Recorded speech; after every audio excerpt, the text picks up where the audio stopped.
Welcome back to One on One, New York's longest running sports call-in show. Dylan Balsamo, Jimmy Sullivan with you, and pleased to be joined by Nelson Figueroa, former Mets pitcher. He's now the co-host of the Amazing But True podcast with Jake Brown at the New York Post.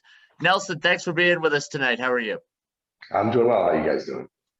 Doing well. And I believe the name of your podcast, Amazing But True, is a great way to describe the night last night in Queens. A lot of, frankly, crazy things going on at Citi Field. We'll get into all things Mets throughout the interview, but I just want to get your takeaways from Friday night, which was a wild night for a lot of different reasons at Citi Field. Yeah, it should be for all the good reasons. And of course, all it takes is one cut to the dugout or the clubhouse area at the wrong time. You've got controversy now because nobody knows what the actual truth is, unless I'm misinterpreting things. But we heard this fantastic story from Lindor about a possum slash rat slash raccoon or New York rat. I should, specify because we know how big those get. And you don't know what to believe. Look, I've played in the Midwest. I played down in Houston, and the best analogy I could give is I was beating Santana in a ball game when I was pitching against the Mets, and I'm all excited. I'm thinking of the headlines. I get revenge. I get a chance to beat their ace. I come out of the game. Mark Melancon comes in for me in the seventh inning. First batter he faces, David Wright, home run, ties up the ball game. I'm like, oh, well, there goes that.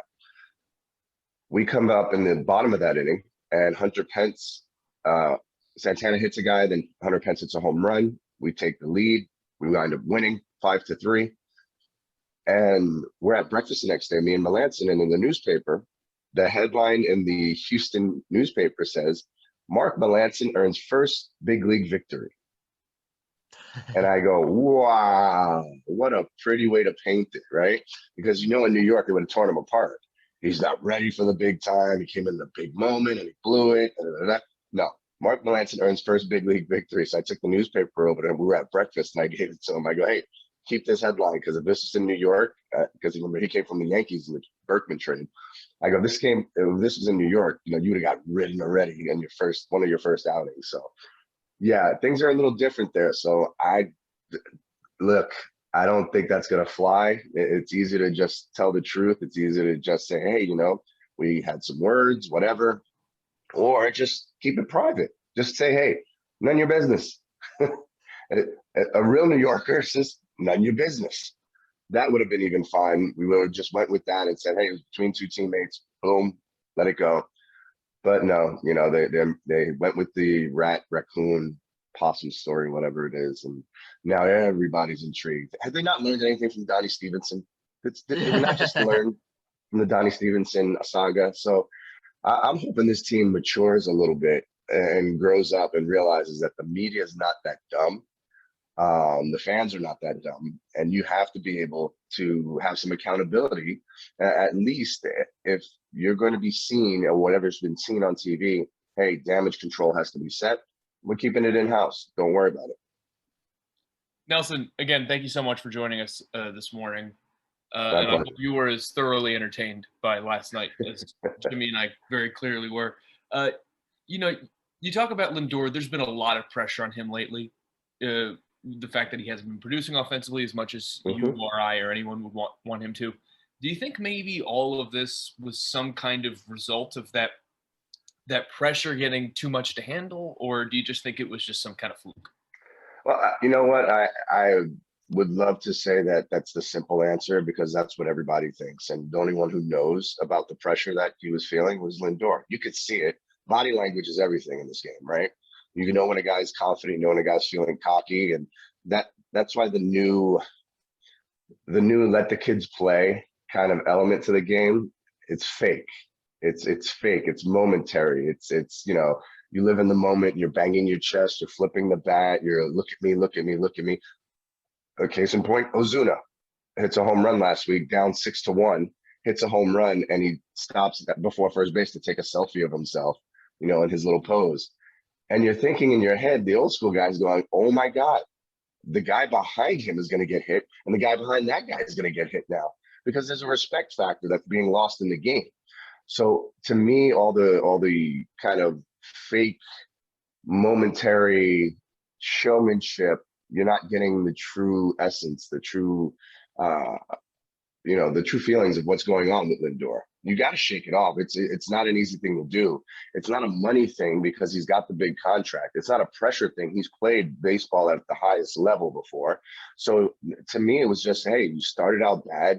Mike Piazza started out bad, not nearly as bad, but he started out bad with New York when he first came over in the trade. I just felt like, he was struggling, man. He was struggling and wanting to hit the 6-run home run. He's pulling the ball an absurd amount of time right now and trying to pull every single pitch instead of just letting kind of his natural abilities take over, and look like he was forcing it. We always say to kids all the time, don't try and hit a home run, because it never happens, right? You wind up overswinging. You wind up trying harder than you should. It's read, react, and then be able to execute whatever game plan you set out. He's done it for years. He's, gotten off the schneid where he got the hit, 1 for 26, hits a home run yesterday, a big home run, which is a good thing. I hope that really starts him having a really good month of May and having an April to forget. That's what you hope it means. Talking with Nelson Figueroa, former Mets pitcher, co-host of the Amazing But True podcast at the New York Post with Jake Brown. Nelson, as a former pitcher, you've seen what the Mets have been able to do pitching staff-wise, particularly the starting rotation. They've been terrific so far this year. How encouraged do you think Mets fans should be about this, knowing that not only Carlos Carrasco, but also Noah Syndergaard could both be back fairly soon at some point this year, and the guys that have been in the rotation as of now, with the exception of David Peterson last night, an abbreviated start. How encouraging should that be for Mets fans, knowing that the rotation's been good and it's getting reinforcements fairly soon? Yeah, I think you should feel absolutely, in the best possible condition that you can, even though the offense has been really, really bad for a while now. They're starting to come around finally. You're adding not just some arms, some backup guys. You're adding Noah Syndergaard, who's a number 2. You're adding Carrasco, who can pitch as well as anybody in baseball when he's on the mound. And that's the thing. There's no guy out there that says, oh, you know what? I'm a number 2. I'm a number 4, really. There's no guy that's saying that. So everybody that goes out there feels like they're the number 1 when it's their day. And I love that kind of confidence. All those guys have that, right? So now you have a rotation that gets instantly a huge boost. You don't have to see so much of Jordan Casey or Jordan Yamamoto or those guys. Those were added as depth pieces. Those weren't necessarily the guys. Taijuan Walker's been fantastic, more than they bargained for thus far. With him, it's always been a health issue. So knock on wood, we'll make sure that he tries to get through, healthy as possible. You get those 2 pieces back. We're forgetting also Lugo. You're getting a huge piece in the bullpen, a swingman that can now really protect these starters who've had to go maybe a little bit longer than you'd like because you were trying to protect the bullpen because you kept having to use the same 3 arms over and over again because it was tight ball games because the team's not scoring any runs. What I'm excited most about, again, is when those 3 pieces come back and it's plenty of time before the trade deadline. And now you're going to be able to see where the new regime, the new Mets ownership and management, are they going to be able to put together kind of what happened in 2015? Because I don't think I look at this team already and know it's better than the 2015 team on paper early on. When they got all those guys on, they got the Kelly Johnsons and the Uribes and, of course, the Cespedes move, and the Tyler Clippard, and they got those other pieces. That's what made them an instant contender. This team's a contender right now. And now you're going to be adding, all-star caliber arms, all 3 of those guys, and then you're going to be able to go and see how deep exactly are those pockets of Uncle Stevie's. Nelson, while we're on the topic of pitching, I want to ask you about Jacob deGrom because, with the exception of the fact that he didn't get to pitch this past week, looks like he's going to be back very soon. He has been, to use an old term, in the zone. He just seems to be as there as he has been over the last 2 Cy Young Award-winning full seasons. So let me ask you, from pitcher to pitcher, what is it about his stuff right now that makes him so undefeatable? Um, it's hard to even put into words what we're watching right now, because normally, a guy, as we've seen with Trevor Bauer, you talk about a guy turning a corner, right? And then you want to see how long they can hold on to it. There were many, many, many pitchers who seemed like they turned a corner and they're at the peak, the pinnacle of what they could do. And it kind of fizzles out because the league figures them out. The league understands how they like to work. They pitch a little backwards. To see what he's done over his last 80 plus starts, 80. That number just boggles the mind, where he's putting up this 2 point, barely a 2 ERA, and goes out there with no run support and never cries, never says, woe is me. He stands there in front of the media at the end of the game, giving up 1 run. Yeah, I should have given up a run. Then I would have got a no decision. It's my job not to give up any runs. And he's kind of figured it out. He's figured out what pitching is. Pitching at that high of a level is about preventing runs, run prevention. And he kicks it into an even bigger gear when there's men on base, right? That when they rarely get on, he kicks it into another gear still. I don't understand how he has so many gears. And I've said this ad nauseum, and anybody who's heard me get interviewed about Jacob, he is an F1 driver in Monaco, where he's downshifting, upshifting, the straightaways. He's the fastest of the fast. He can hook the curves. He knows the game plan and the route inside and out on every single team, because he never has to change anything. It doesn't matter what hitter is up there. He's the best pitcher on the planet. Like, he's not pitching to a hitter's weaknesses. He's always pitching to his strengths. And that's what's different about him. He has the ability to pitch to all 4 quadrants of the strike zone, up, down, in, and out, with just his fastball. But he can do it also with his changeup on both sides of the plate. He can do it with a slider that's 94 miles an hour. And when you have that kind of touch and feel, but then you have the velocity, it would be like if you took Greg Maddox's ability to throw strikes and make the ball move, and you married it to, Randy Johnson's type fastball. If those could ever match, that's Jacob deGrom. And that's what he's doing, and making it look so easy out there, because every time you come up, he's got a different out pitch to get you out with. Truly incredible stuff. I do want to switch gears a bit, get your reaction to some of the news earlier in the week with the Mets. It feels like a very long time ago, but earlier this week they got rid of Chili Davis, the hitting coach, Tom Slater, the assistant hitting coach as well. Brought up Hugh Quattlebaum from the minor leagues. He'll be the hitting coach for the rest of the season. What was your reaction to that news? And it seems like the front office and ownership kind of shaking things up with an offense that had been struggling for the first month of the season, but had just been finally starting to hit, and then they get rid of the hitting coach. Oh, absolutely. I think, ownership would have probably said, if they could, hey, we still have the receipt on the Lindor deal at $342 million. I don't know if I'm going to pay that for a 160 hitter, but that's not what you do in baseball, right? So you have to do a shakeup. And it was, I don't know if I think from a fan perspective, I'm proud of what they did, because something had to give, right? And whoever you blame it on, or whatever you say about philosophy, old school, new school, I'm not buying that. Baseball's baseball, right? They prepare and they game plan. They've done it for centuries now. They prepare and they game plan, knowing the opponent, and with all this information that we have now, there's video constantly playing. These guys are prepared as can be before the game. They're flipping toss and throwing pitches to these guys, and they're working with the guys that are struggling. They're keeping the guys that are doing well, making sure that they're maintaining, that they're keeping them in the zone, kind of thing. So they're doing their job. It is a thankless job, because remember, these guys are preparing guys to fail. Don't suck so much today. That's basically what they're doing, because they're going to fail 7 out of 10 times and still be an all-star. That boggles the mind. That there's a coach whose sole responsibility is to help them not suck so much. And the difference is 1 hit, right? Because if they're batting 200, this is the worst coach on the planet. They get 1 more hit, They're the best coach on the planet. But what I saw was there was a respect factor that was lost.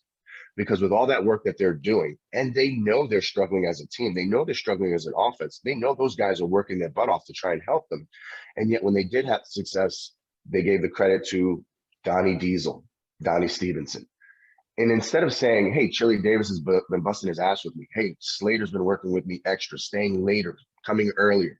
Instead of saying those things that show an appreciation for the people that are putting in the work with you, you make up these fictitious names and these people that don't exist. And what happens is the respect factor gets lost. Because if you're not going to give acknowledgement then, it's as if you graduated from high school and instead of thanking your parents in your speech, you go ahead and thank your imaginary friend.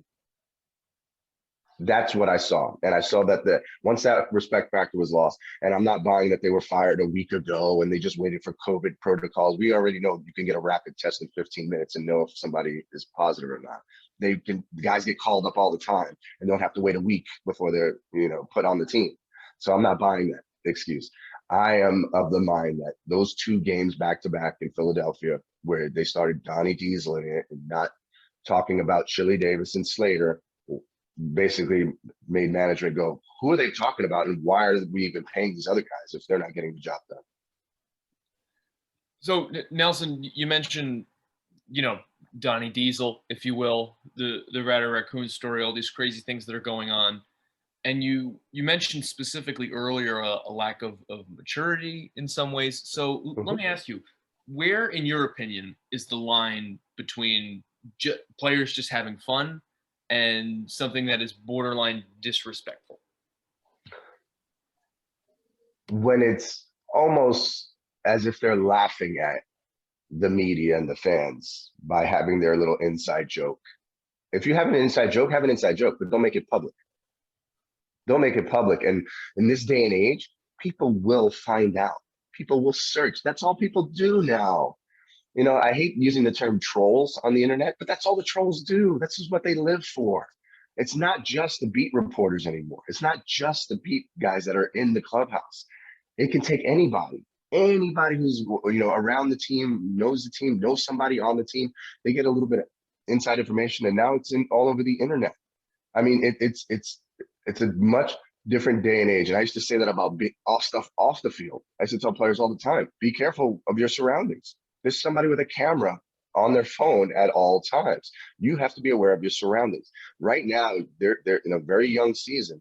I'm all for fun. I'm all for inside jokes. I'm all for having nicknames. Listen, Carlos Delgado used to call everybody Jimmy, just in case he didn't know their name.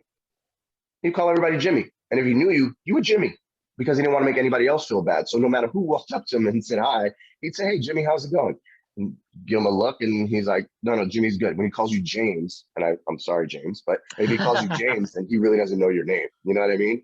When he calls you James, that means he didn't know your name, but he called everybody Jimmy. That was his thing. That's what you're looking at, is that's a little covert thing. And now what you're seeing is these guys are just, I don't know. To me, I've been in both sides of it, working at SNY and working in the media now. And I know how the media is looking to poke the bear and get somebody to spill the beans. They're constantly, and now that becomes the story. That becomes the focus. I said this back in 2010 when I left the Mets. I said the problem with the Mets organization is that the Yankees are locked tight. With all the struggles that they just went through, all the answers that you got were cliche. They're boring. They are so boring, but it's locked tight from the network to the players, to the manager. You don't get inside. There is a level that you get to, a level of answer that you get from them, and it's a professional answer. That's how they answer their questions. That's how they don't give you an inch. A team like the Mets has so many personalities on it.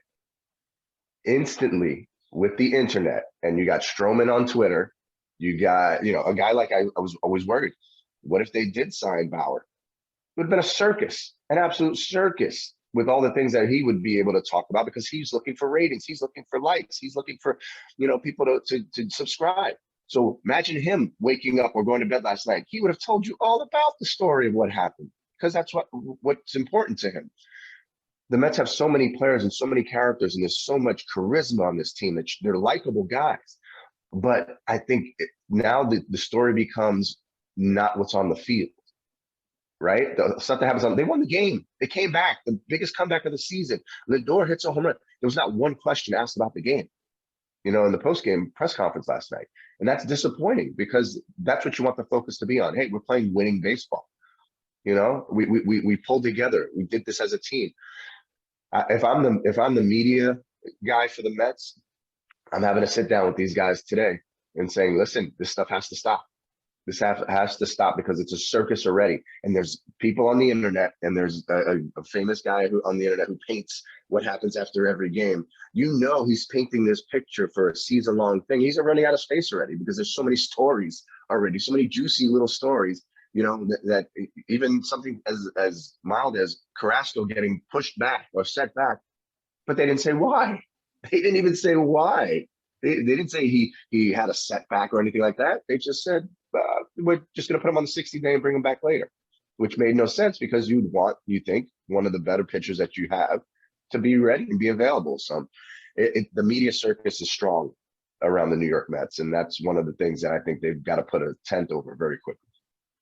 I will say that story, Nelson, you just told about Carlos Delgado has probably officially cemented him as my favorite player on those mid-2000 teams. That is fantastic. I'll be using that in the future for sure. Nelson Figueroa, co-host of the Amazing But True podcast for the New York Post. Great to talk all things Mets with you. Thank you so much for being here. We really appreciate the time.